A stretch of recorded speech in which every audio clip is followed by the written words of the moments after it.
Nama, Muhammad Iqbal. Tugas Lokakarya 5 menyusun media digital, video sumber belajar.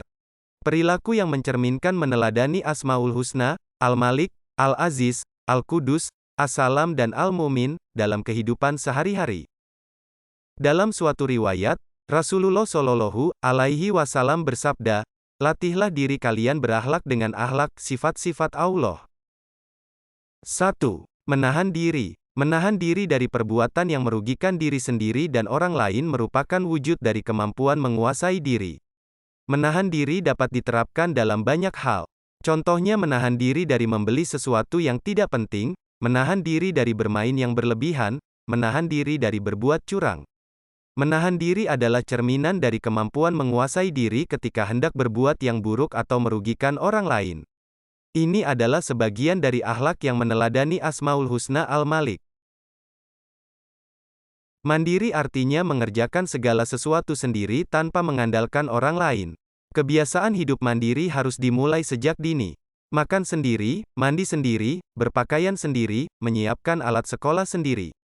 Hidup mandiri akan melahirkan anak yang tangguh, optimis dan percaya diri dalam hidupnya. Ia tidak mudah menggantungkan pekerjaannya kepada orang lain, baik orang tua, saudara atau teman. Kemandirian akan mengantarkan seseorang pada derajat kemuliaan. Mulia di hadapan Allah dan manusia. Mulia di hadapan Allah, sebab ia mengikuti anjuran syariatnya sebagaimana dicontohkan nabinya. Mulia di hadapan manusia karena orang lain tidak merasa terganggu dengan sikapnya. Ini adalah sebagian dari akhlak yang meneladani Asmaul Husna Al-Aziz. 3. Cinta kebersihan. Fitrah manusia suka keindahan dan kebersihan. Sehingga semua manusia suka hidup bersih dan menjaga kebersihan lingkungan. Mencintai kebersihan diajarkan oleh agama Islam. Di samping juga, memberikan dampak manfaat bagi kesehatan, baik jasmani dan rohani. Oleh karena itu, kebersihan merupakan hal yang mendapat perhatian besar dari agama Islam. Nabi Muhammad SAW bersabda bahwa kebersihan sebagian dari iman. Perhatian Islam dapat dibuktikan dengan kewajiban wudhu sebelum salat, anjuran bersiwak, kewajiban mandi, bersuci setelah hadas. Memperhatikan kebersihan bukan hanya kebersihan badan, pakaian dan tempat. Namun yang paling penting lagi adalah kebersihan hati.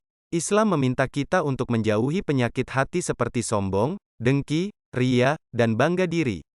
Kebiasaan hidup bersih merupakan akhlak terpuji yang meneladani Asmaul Husna Al-Qudus. Setiap saat kita harus berusaha menjaga kebersihan diri, lingkungan dan alam sekitar. 4. Menjaga lisan. Kadang lisan itu bisa membuat orang senang hati dan di lain waktu membuat orang sakit hati. Maka jagalah lisan agar selalu menyenangkan bukan menyakitkan. Hati-hatilah berbicara, pikirkan untung ruginya sebelum terucap menjadi kata-kata. Lalu untuk apa sebaiknya lisan digunakan? Gunakanlah lisan untuk berzikir, membaca Al-Quran, menasehati dalam kebaikan, mengajarkan ilmu dan amal salih lainnya sesuai tuntunan. Jauhkan dari dosa-dosa lisan seperti adu domba, fitnah, ghibah, mencela membuka aib seseorang. Kita harus selalu menjaga lisan dari perkataan yang menyakiti hati orang lain. Dengan demikian berarti kita telah membuat orang lain tenteram dan damai. Inilah salah satu perilaku yang meneladani Asmaul Husna As-Salam. 5. Hidup tertib. Bagaimana seandainya jika ada anak yang berbuat gaduh saat salat berjamaah? Apa yang dirasakan jika anak-anak berbicara pada saat upacara bendera? Apa yang akan terjadi jika anak-anak menyeberang jalan dengan sembarangan tanpa melihat rambu lalu lintas? Bagaimana jika dalam suatu pertandingan penonton kemudian membuat kekacauan dengan melemparkan botol ke lapangan? Suasana tidak akan aman, takut dan marah meliputi suasana batin setiap orang jika ketertiban tak diindahkan. Kepatuhan pada aturan harus dibiasakan. Dimanapun kita berada dan kapanpun waktunya. Ketika kalian berada di rumah, sekolah, masjid atau tempat lainnya, maka ikutilah aturan. Inilah kunci mewujudkan rasa aman di tengah masyarakat. Mengikuti aturan inilah yang disebut tertib. Menciptakan ketertiban sehingga membuat orang lain merasa aman merupakan salah satu teladan dari Asmaul Husna Al-Mumin.